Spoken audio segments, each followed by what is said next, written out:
I see officers, वो meeting का social media में डालना है, कहीं फीता काट रहा है सोशल मीडिया में डालना है, अच्छे कपड़े पहने सोशल मीडिया में डालना है. भाई क्या मतलब है? You are an officer, behave like an officer. Use social media to the hilt because social media is a phenomenal tool. I gradually realized transfer is like death and it happens to every person. But like in Hindu philosophy, you are born again. So what is the big deal? The real pleasure of Mercedes is driving it. And the rear seat is fairly uncomfortable in the lower ones. But yet they buy Mercedes car. You know why? They buy it for the पड़ोसी. वो दूसरों को impress करने के लिए सब करता है आदमी. They come with the belief that, being ethical will be very difficult. It will be costing us a lot of transfers, etc. In the beginning, I was his secretary when he was Chief Minister of UP. I've had bad politicians as well. But that is true of bureaucrats also. उम्र भर यही भूल करता रहा वाले, धूल चेहरे पे थी आईना में. But then I realized, as I write in a book in the last couplet that I write in Ethical Dilemmas is, खुद ही को कर बुलंद इतना कि हर तकदीर से पहले खुदा बंदे से कुछ पूछे बता तेरी रजा क्या. Singham syndrome is like now, if you are a police officer or if you are an IAS officer, you just want to show that, you are holding a power. That, you become very close to the 5 people you interact with. And if somehow young civil servants are interacting with the negativity around themselves, they are interacting with the people who are telling them, oh, being honest is not that good. Or, your ethical choices may have costs, but the otherwise not. So, and then he tasted honesty. And he tasted the consequences of honesty. And he continued to remain honest even after I left, which was a pleasant surprise to me. Sir, and it is also said, in our department also, it was said that image of an officer travels faster than the officer. Yes, absolutely. Hello and welcome to Tathastu family. Today we have a very distinguished guest with us. He is Anil Swarup, sir, 1981 batch IAS officer. He was earlier selected as IPS and later joined IAS in 1981. And this is a very shallow description of sir, because apart from that, he has showed what a civil servant can be and can do. Sir, very, very welcome to Tathastu. Sir, how are you first? I'm absolutely fine now. So I was just reading your book, Ethical Dilemmas of Civil Servant. A very, very unique choice. Because generally after becoming civil servant, the ethical dilemmas are there, but talking about it is very unique. There was a specific purpose behind writing this book. Usually it is believed that honest officers suffer in service and thereafter. I have had my experience quite differently, and I've seen people who succeeded in life despite, if I can use that phrase, despite being honest. I have seen successful bureaucrats, thriving bureaucrats who are honest. It's not an easy job, like being dishonest is also not easy. Honesty is also not that easy. But then there are very good, honest officers, and their true worth actually gets determined after they retire. And I keep saying that when you are in a position, everyone will give you all the respect. The real respect you'll get after you when you are nobody. And officers who've led an ethical life, officers who've been successful, are admired and praised even after retirement. And I know of many of them. So the idea of writing this book was to demonstrate that ethical conduct pays. The usual belief that ethical conduct leads to trouble is, to my mind, incorrect. So such an important thing, because currently many aspirants, when they are entering into civil services, or rather many officers, they come with the belief that, being ethical will be very difficult. It will be costing us a lot of transfers, etc. So sir, had you been transferred enough? I've been transferred to begin with, and then I analyzed what was wrong with me for getting transferred. I have very soon realized in life that I can't do much to others, but I can do a lot to myself. So it was more of introspection that brought down the transfers. And the fundamental difference was that I understood the difference between accommodation and compromise. And that is what I think a large number of us are. We don't understand this difference. Right in the beginning of my career, I used to virtually hate politicians. I thought everything that was wrong being done was because of the politicians. But I discovered, no, it's not that. They're a part of the society. They are as good, as bad, as ugly as any other civil servant. So I started understanding them better. And then I realized that given the limitations within which they work, there are all sorts of politicians. They're good, bad, and ugly politicians. I had the privilege of working with outstanding politicians like Mr. Kalyan Singh. In the beginning, I was his secretary when he was Chief Minister of UP. I've had bad politicians as well, but that is true of bureaucrats also. And that is what I try and bring out in my latest book, Encounters with Politicians. My earlier prejudices that everything was wrong because of politicians, and later on a clear understanding, yes, there are wrongs because of politicians, but there are other reasons also. And I also discovered during my career that, as I said in the beginning, I can't do much to others. So focus on yourself. Initially, it was, umr bhar yahi bhool karta raha ghalib, dhool chehre pe thi aina mein. But then I realized, as I write in a book in the last couplet that I write in Ethical Dilemmas is, खुदी को कर बुलंद इतना कि हर तकदीर से पहले खुदा बंदे से कुछ पूछे बता तेरी रजा क्या. The bottom line is what you can do to yourself. And if you can evolve as an individual to be reckoned with, I think you've done the job. Absolutely, sir. This is such an important thing to clear in the mind of the youngsters at least. See, it is actually the lack of clarity. As I myself experienced, in the beginning there were dilemmas in my mind, whether I should do this or that. After 10, 12 years, I was very clear in my mind what I will do. There was absolutely no dilemma, at least in my mind. Decided this needs to be done, I did it and was prepared for the price. That is an important aspect as you gradually come to realize the pros and cons of every action that you take. And then you are able to decide as to which path you need to follow. That clarity has to be there. You mentioned about some of the aspirants having different intentions. I'm glad they are clear in their minds, because when they get to suffer, then they should not say it's because of the society that they are suffering. Then they would suffer on their own count. So long as they are prepared for the price that they are prepared to pay, fair enough. That's good for them. God bless them. So, but the young officers that go into services, they face a lot of challenges because every person, sometimes they meet dishonest officers and they appear to be very charismatic. They appear to be very successful. On the other hand, they meet some very honest officers and they also appear to be very upright. So their heart and mind sometimes are torn away. They sometimes they can't anticipate which way will be better for them. So how can they decide? That is where I have advocated whole system of mentorship. I was reading this poster of fear's importance of a mentor, how well you articulated it here. Every officer needs to have a mentor. And we don't have that system in the government. In the private sector, there is a whole system of mentorship. In government, unfortunately, they don't. And I have been advocating that we should have mentors. And mentor does not really mean that you should tell everything to everyone. It's a question of being available to an officer. He runs across a dilemma that you mentioned. If he gets into that dilemma, who should he talk to? That's where the mentor comes in. He guides him that these are the choices that are available. I'll give an example, since I informally mentor a lot of civil servants, hundreds of them. Yes, sir. And one subdivision magistrate rang me up from a close-by district. And he asked me to meet. I said, you can come over tomorrow. It was at 6 o'clock he called me. So he said, sir, zaruri baat hai, aaj hi karna hai. Humne kaha, to phir aa jao. So he landed up my place at 9:30 in the night. He was posted in Muzaffarnagar a few years ago. And he tells me, sir, in my subdivision, there were some youngsters going around in the villages shouting communal slogans. So I stopped them. I got a call from UP not to do that. What should I do? So I asked him a counter question. I asked him, are you aware of the consequences of stopping them? Yes, sir, I am aware of the consequences. What do you think you should do? He said, I should stop them. I said, if you are aware of the consequences, if you know what you got to do, go ahead and do it. The conversation was over. It lasted only about 15 minutes. He went back and stopped them. He was transferred out. After 3 months, he rings me up from his new posting. And he tells me, sir, मैंने वहाँ ठीक किया था. क्यों? Sir, अब मेरा यहाँ reputation ऐसी है, लोग समझते हैं जो गड़बड़ करेगा, ये अंदर कर देगा. So now, he may not have had that, result of what he did. But these are choices that each individual has to make. And in making of those choices, sometimes, as you rightly said, it's very difficult to decide which way to go. That is where mentors can actually guide them to do. Whatever I have to tell junior officers is, I don't tell them you should do this or should do that. I tell them to be aware of the consequences of what they are doing.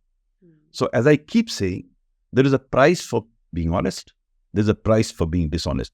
No one should be under this illusion that by being dishonest, he will not have to pay any price, or under an illusion for being honest, he will not have to pay any price. There's a price to be paid. Sometimes that dilemma you can't resolve, and that's where mentor comes in. And if mentors can guide them, they will be able to take the right decision. I was fortunate to have such informal mentors, but I'm advocating institutionalization. Institutionalization is... Why can't we have institutional mentors? I've been speaking to some of the chief secretaries also to set up that system where senior or retired officers become available. It's not that they dominate them. They are just available to an officer. All, say, 10 officers are associated with a mentor. He has the freedom to reach out to that officer and talk to him. Talking itself resolves a number of issues. Sometimes you don't really know who to talk to. Especially if you're in a district, you are quite lonely there. They require somebody to speak to. So, but institutionalization again has a problem, because I was reading the book. There you said that when you were a probationer, so you when you were attached, you got a good mentor, but then there you were appointed under someone who was your mentor officially, but there was no mentorship. See, I'm not trying to define mentorship. My only definition of mentorship is a senior officer becoming available to an officer for a discussion. That's it. It will evolve. That relationship will evolve. You can't define mentorship. Exactly. It has to be a mutual, bilateral understanding of each other.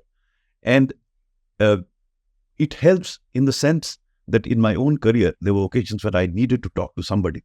I was fortunate to run across into senior officers who I could speak with. Right now, there's a problem, because when I talk to my younger officers now, they are not very sure who should they speak to. So that is where institutionalization would be. Very necessary. So even IITs or educational institutions, everywhere there most of the places there are, it is only in our service that we fight our battle individually and die individually. Sir, there was this event in your life whereby you, as a coal secretary, you felt that you are moving in a graveyard and suddenly you found a way and you resolved a big problem for India. So, anything you want to share about that? That's the attitude of an individual. Fortunately, I became coal secretary after putting in 33 to 34 years. So I had understood things by then. And I had become very positive in my approach. And I used to challenge myself, give me the most adverse of situations, I'd find a positive thing out of it. That's a very personal trait that one has to develop over a period of time to be able to see the positives of anything that comes to you. So when I walked into the room of coal secretary and my predecessor was sitting behind piles of files looking extremely harassed, my initial reaction was, what nonsense, where have I got stuck? But the next reaction was, the situation is so bad that it can't become worse. So anything that will happen will be an improvement. I can walk away with that credit. So that really helped me. That attitude, that approach helped me. So it's all a question of attitude. And I've again been, another thing that I've been advocating, which probably UPSC should look into, government should look into, is to get officers who may be brilliant or may not be that brilliant, but have a positive attitude. There are tools today available to assess the attitude of an individual, but unfortunately, we are only busy taking exams, and we believe that by taking a paper of ethics, we'll make an officer ethical. I don't think that is right. Absolutely not. So recently in Tathastu, we have introduced psychological analysis. So because most of the time when the student gives interview, they don't even understand their own personality, whether they are introvert, whether they are extrovert, what insecurities they are having. So I myself believe that, like SSB, it evaluates you on your psychology. Yes. Why can't we have something in UPSC also for this? We should have it. We should have it, and especially for the IS officers. I'll tell you why. Because IS officers occupy leadership positions right from the beginning. As a subdivision magistrate, you are a leader of that subdivision. And a leader cannot succeed if he doesn't have the right attitude. All this debate about making IS officers experts is wrong. We should get people to get the right attitude. Expertise can be outsourced, attitude cannot be outsourced. Cannot be, absolutely. Attitude will need to be developed. So, right from the beginning, right from entrance, there should be some aptitude test, there should be an attitude assessment, and then only you should select an officer. And then during training, there are tools today available to train officers to become positive. I don't think Masuri also attempts to teach you a lot. I How don't. can you teach that attitude? No, it can't be. So what do you do? I mean, I can straight away say, first is to demonstrate to the officers that a positive attitude helps. I have always believed that until and unless person who's being told to do something realizes the value of what he's being told, he will not adopt it. Then he may learn it, but not adopt. He has to understand clearly that a positive attitude helps in his career and helps everyone around. And this can be done by exposing such individuals to those officers who have had a positive attitude and done well in life. If they do that, they will see success in front of them. They would then become their role models, and then they will try and emulate. They will make an effort to have a positive attitude because they will start believing that positive attitude pays because they see an epitome of positive attitude in front of them. So that is what Academy really needs to do. Get hold of bureaucrats who are positive in their domain, in their approach, and that they have succeeded. It's very important. Ethical and positive attitude. Such civil servants are indeed available. But we need to create a system for that. We need to create a... So, and it is also said that, you become very close to the 5 people you interact with. And if somehow young civil servants are interacting with the negativity around themselves, they are interacting with the people who are telling them, oh, being honest is not that good.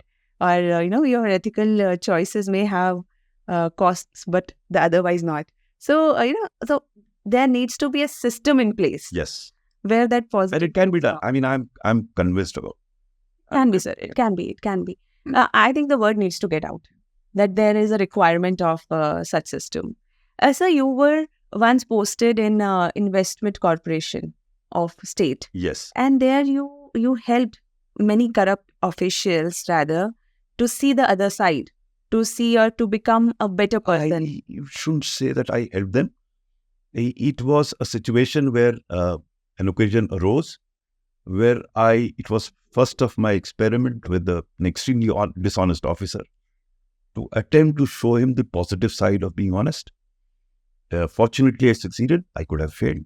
That person understood the importance of what I was telling him, and then he tasted honesty, and he tasted the consequences of honesty, and he continued to remain honest even after I left, which was a pleasant surprise to me because I had not had such an experience before. So here was an officer who had the reputation of being extremely dishonest, suddenly discovers that the kick that he got out of doing something good, honestly, and wanted to continue to live in that feeling of kick. So how did he do that? Because currently many of my friends also, so they are posted here and there, and they're always troubled. Okay, I am honest, but what do I do with the subordinates? So the problem is that we attempt to do to others more than to ourselves. And I keep telling officers when I used to go to the academy, I used to tell them, for the time being, stop worrying about others, even your subordinates. Focus on yourself. And if you can be honest, then that domain will gradually increase. Now, there will be dishonest subordinates, there will be dishonest superiors. So there, you have to express what you feel is correct. Okay. Now, if dishonesty means illegality, then obviously you will not do anything. Sometimes we confuse between something which is right and wrong legally to something which we think right and wrong. So this difference between our value system and illegality has to be understood. I tried to bring out in my book. Sometimes, and some officers suffer on account of that. They think what they think is right, though there's no legality in it. So my approach was very simple on that. If I thought what was right, I will try and convince my boss about what I thought was right. And if I was overruled and what he said was not illegal, I did what he told me to. I would not stand by saying this is right. The distinction between legality and your value system has to be understood very clearly. Very clear. Much of the problems that civil servants have is they try to think that their value system is the best value system and everyone should adhere to it. No. We must clearly understand what is laid down in the law. If it is illegal, don't do it.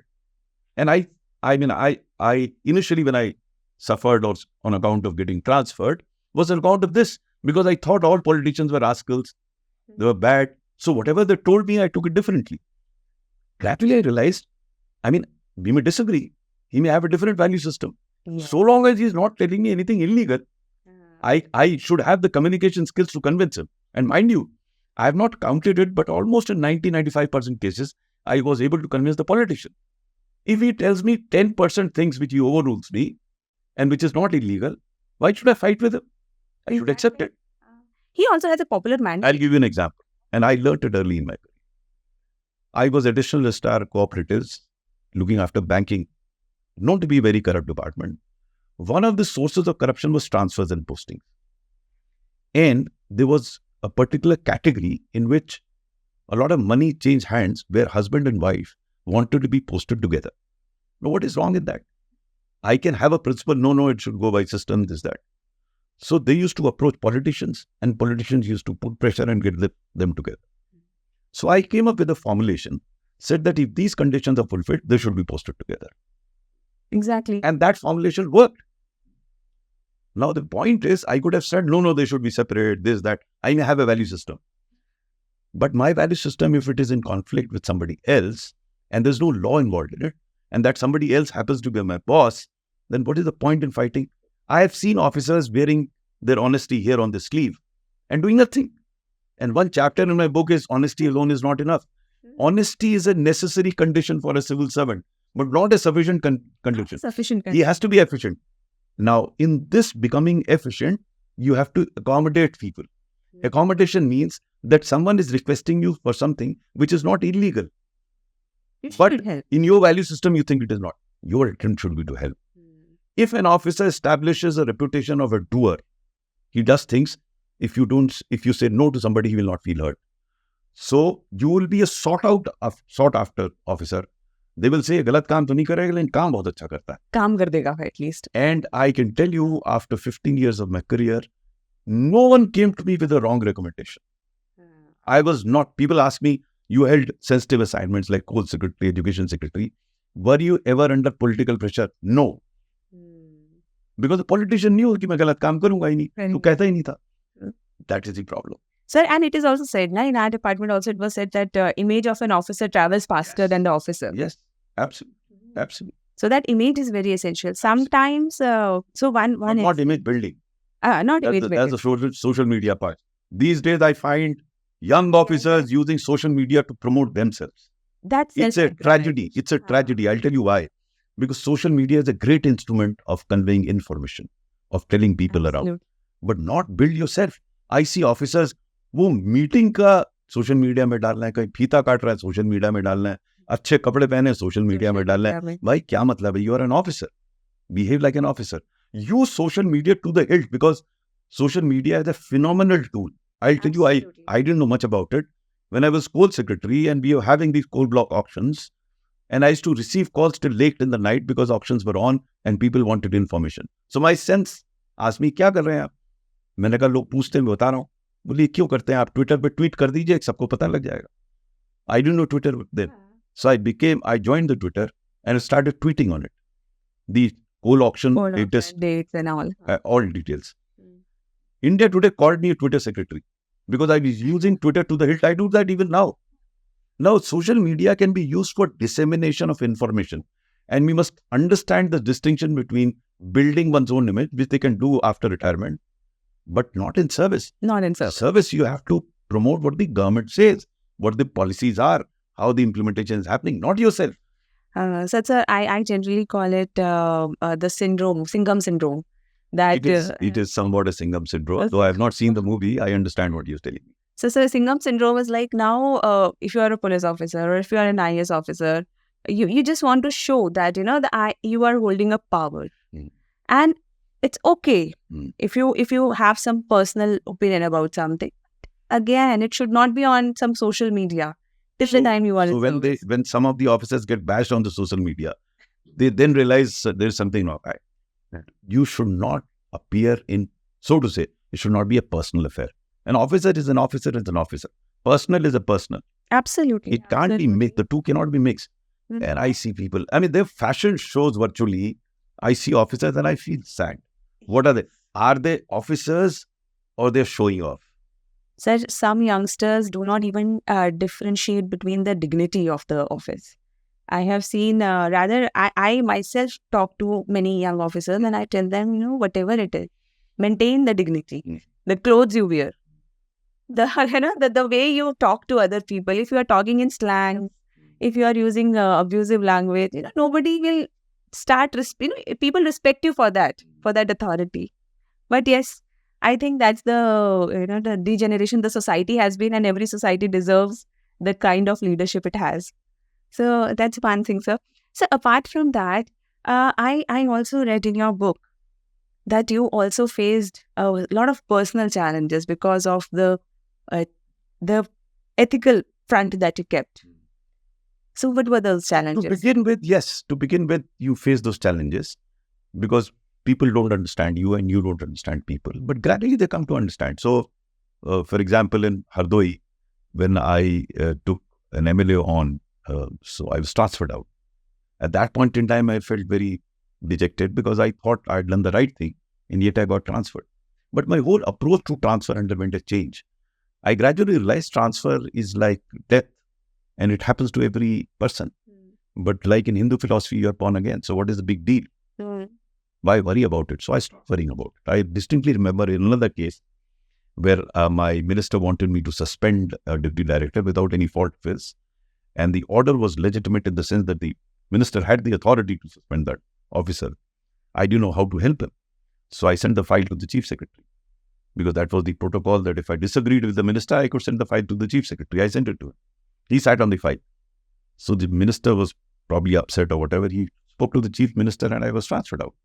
On this occasion, I was fine with it. But chief secretary was very upset. He said, usko bachane ke chakkar mein tumhara transfer ho gaya. I said, sir, kyun pareshan hote hain? For a civil servant, transfer is like death. And in any case, sir, you are going to post me somewhere else. Mera to punarjanm hoga. Main wahan jaake kaam karunga. To hasne lage wo. So it's, as I keep saying, aapki attitude. It's your own attitude that matters.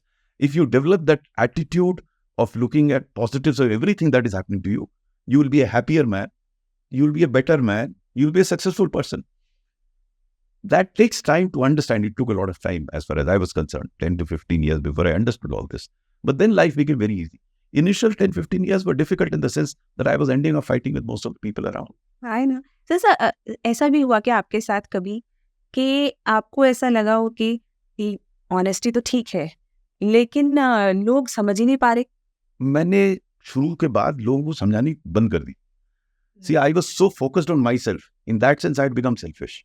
And I keep telling everyone, यार अपनी सोचो, दूसरा क्या सोच रहा है उसको करना. I'll explain this to you in a slightly different context. I've now lived in Delhi for long and I've yet to come across anybody driving his own Mercedes car. He sits on the rear seat and the driver has all the pleasure of driving a wonderful Mercedes. The real pleasure of Mercedes is driving it. And the rear seat is fairly uncomfortable in the lower ones. But yet they buy Mercedes car. You know why? They buy it for the पड़ोसी. वो दूसरों को impress करने के लिए सब करता है आदमी. आप वो छोड़ दीजिए कुछ दिन के लिए. आप अपने को impress कीजिए, फिर देखिए जीवन में कितना मजा आता है. This I realized over a period of time. So instead of indulging in trying to impress others, I mean, after all, you're a human being, you'll still try.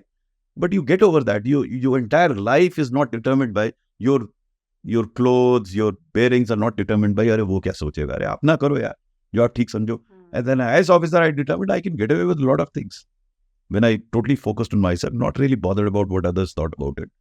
I would not say that I was totally oblivious of my surroundings, but I'm not overly concerned about what the others are thinking about me. So कई बार कई लोग जो ईमानदार होते हैं ना, तो वो मतलब आपने शायद अपनी बुक में मेंशन भी किया है कि वो इतने शो ऑफ करना चाहते हैं अपनी ईमानदारी का. See, you can't wear whatever you are on your sleeve. I mean, honest आप अपने लिए, दूसरे के लिए थोड़ी ना honest है. प्रॉब्लम तब आती है जब आप honest दूसरों को बताने लगते हैं. हाँ, कि मैं ईमानदार हूँ, बाकी सब चोर. I am what I am because I think that is the best way of going about it. And one way of it is being honest. That's it. I don't want to impose it. When people ask me, I said, I don't ask you to be honest or dishonest.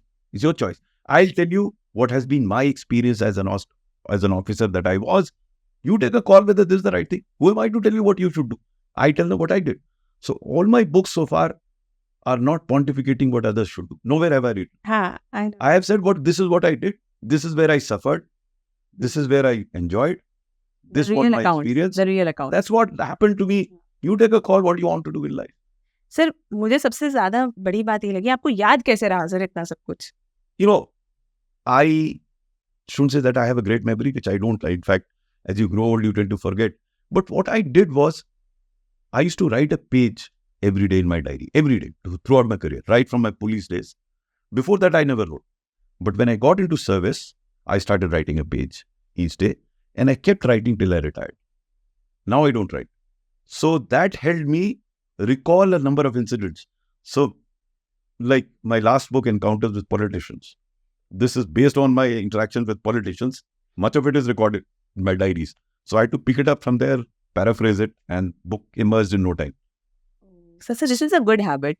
I would suggest that everyone should do that. Yes, Write a yes. page. I've got inspired, sir. Though I write journal, but not that regularly. No, it has to, in life, you should pick on something we should do regularly. Regularly. A few things. That keeps you disciplined. Now, of course, I don't write. At that point in time, writing diary every day was a ritual that I won't miss out on.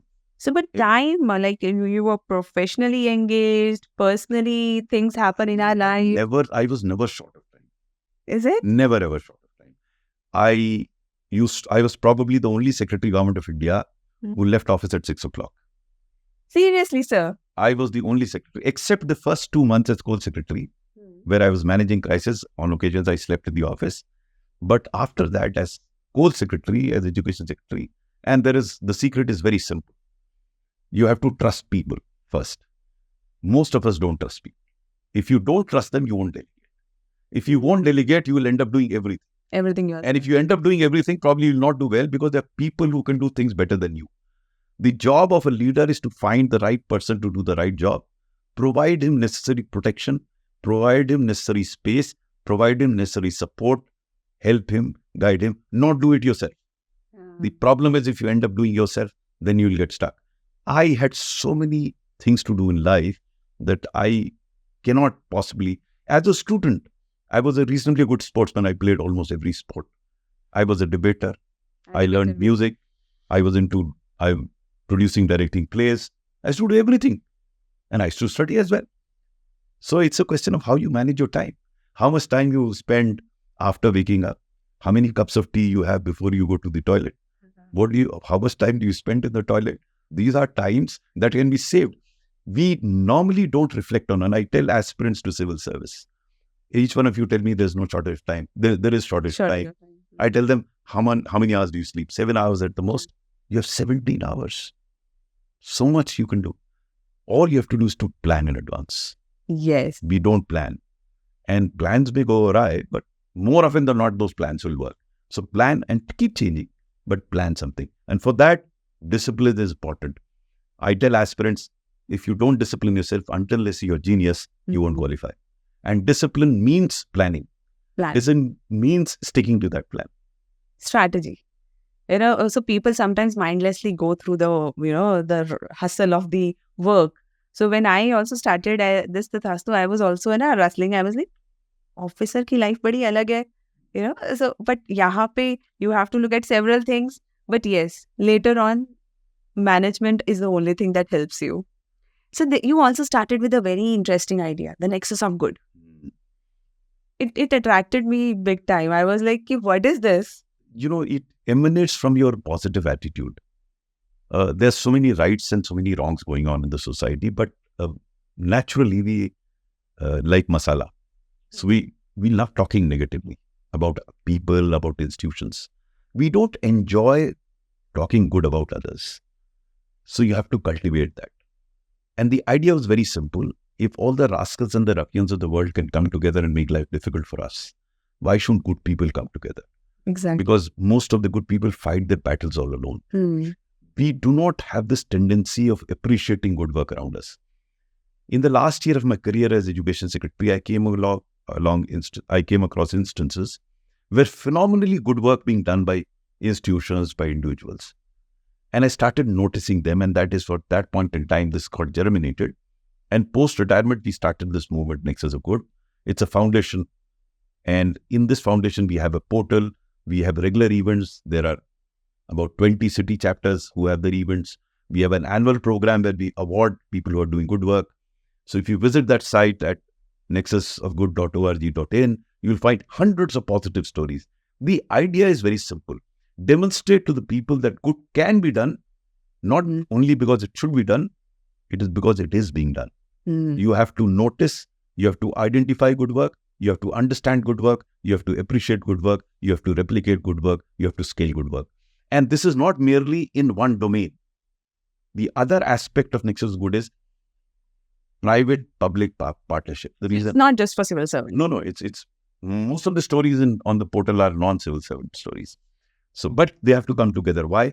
Because I have believed that efficiencies can come from the private domain, scale will come from the government.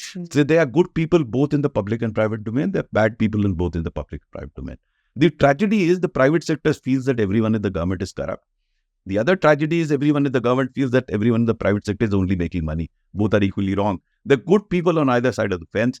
The idea of Nexus Good is let these good people come together and form a nexus and promote goodness. That's what Absolutely. Sir, this is a very fantastic idea. Because currently the negativity that engulfs, so you talk to anybody, general people, and they will be like, politician भी corrupt है, officers सब corrupt हैं, वो सब पैसा खाते हैं, और मैंने कहा अगर सब corrupt है तो अब तक देश चला कौन रहा है? No, there's no denying the fact that there are corrupt people around. But there's also no denying the fact that there are good people around. There are honest people around. There are efficient people around. How about identifying, learning from them? Exactly. Let's try and understand how the good people are functioning. Maybe there are a couple of things that I can imbibe from them. So it's a question of, as you said in the beginning, you get influenced by the 5 people around you close. How about keeping those 5 people who are good around you, and then that goodness will somehow permeate. You will. And it inspires also. Yes. So अगर किसी को पता चल जाए कि अच्छा ऐसे भी किया जा सकता है, कई बार ऐसे लोगों को समझ नहीं आता कि ऐसे भी किया जा सकता है. So that's what I said in the beginning, no? That the general belief is that honest person suffers, which is factually incorrect. There's so many honest people who are not suffering, who are enjoying life. Quite successful. They are successful. They are recognized. They love their existence. They may be low profile because we don't talk about honesty. We talk about dishonesty. So Nexus Good is all about talking good things, so that people start discussing goodness. People start believing that good can happen. Then they will themselves do good. It's not an easy job, but needs to be done. But sir, this is very fantastic in the sense, because I somewhere read, I don't know the exact words, that world suffers more from the silence of good people. Yes, absolutely. So the good people should talk. Absolutely. They should talk about what has been done nice, what honesty has done, or that has to be there. And sir, have you been spiritually inclined? Not really, I should say. I meditate when I play my guitar. Oh, you play guitar? I compose a bit of music. When I'm in music, then I'm meditating. I mean, what is meditating? Because I don't get disturbed by anything around me. Or when I'm watching India-Pakistan match, I'm meditating because no one can disturb me then. So to me, meditation is being totally focused on what I'm doing. When I read a good book, I'm totally lost in it. That's my meditation. So it's not meditation in the traditional sense. My meditation is getting lost in whatever I do. I'm having a conversation with you. I'm totally lost in it. I couldn't care what is happening around me. That's my meditation. Be totally focused on what you do. That's the flow. Sir, can you suggest some books to the aspirants? The young civil servants, of course. I have been totally out of touch with civil service preparation, though I do guide a lot of civil service aspirants on general preparation. General reading. My suggestion to them is that they should prepare for civil service. Mindset. Normally, what people do is they start preparing for civil service. Now, what are the tools? My contention is there are 3 important inputs that are required to become qualified for civil service. One is knowledge. For that, you have to pick up the right book, right mentor who tells you which book. Not many books. There's so much information. The second is analytical skills. You have knowledge, but you are unable to analyze it. It won't work. That knowledge will not take you. And the third is communication skills. Now, these 3 things you don't have to prepare for the civil service per se. If you preparing for the civil service, you will develop these soft tools of analytical skills and communication skills, which takes longer than a year or 2 years. It has to start about 3-4 years ahead. So if you can't write an answer until you know how to write. You can't write until you know how to write a para. You can't write a para if you can't write a sentence. So it has to be step by step. That's how your communication skills will improve. Similarly, your analytical skills will improve. Analytical skills cannot improve overnight if they take time. So these soft skills need to be developed. So what I would suggest to the aspirants is books, anyone can tell you, but develop these soft skills if you want to get into the civil service. The soft skills are very necessary, very necessary. Currently, interviews are going on. So aspirants come and the first thing is, ma'am ये बता दीजिए बस personality कैसे दिखानी है? मैंने कहा personality दिखाई नहीं जाती है, वो आपकी होती है, वो दिख जाती है।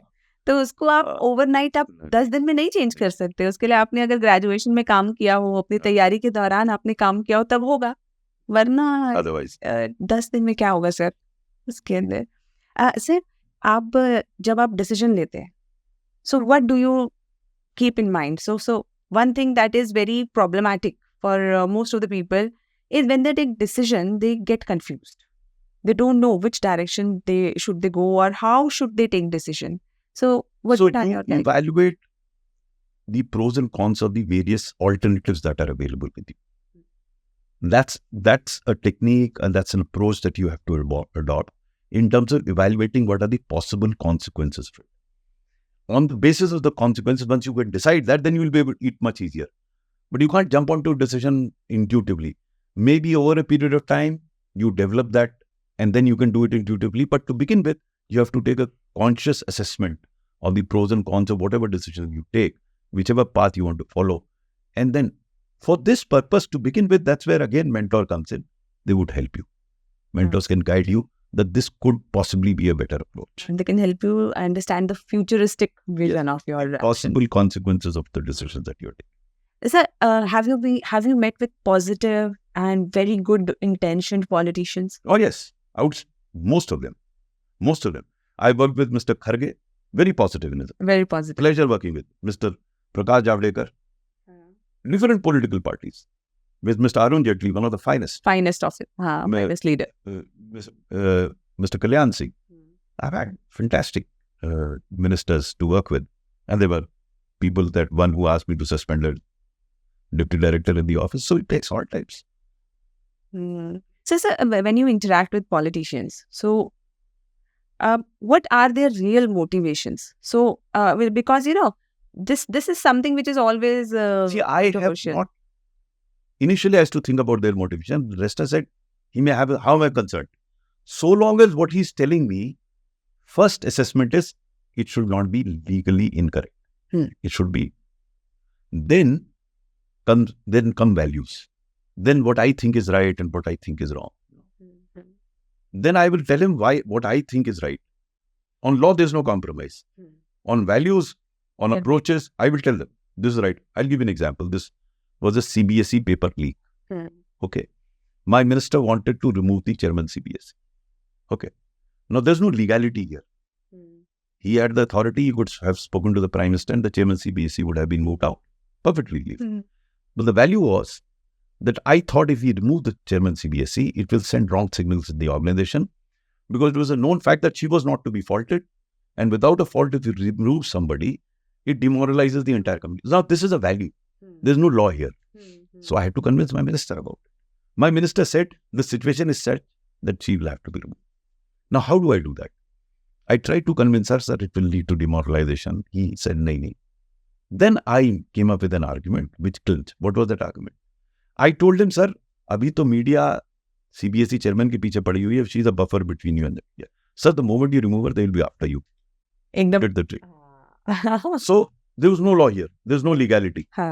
I was using an instrument to convey to him that what I thought was better than what he was saying. He could have still overruled me and removed her, so be it. But I tried my best.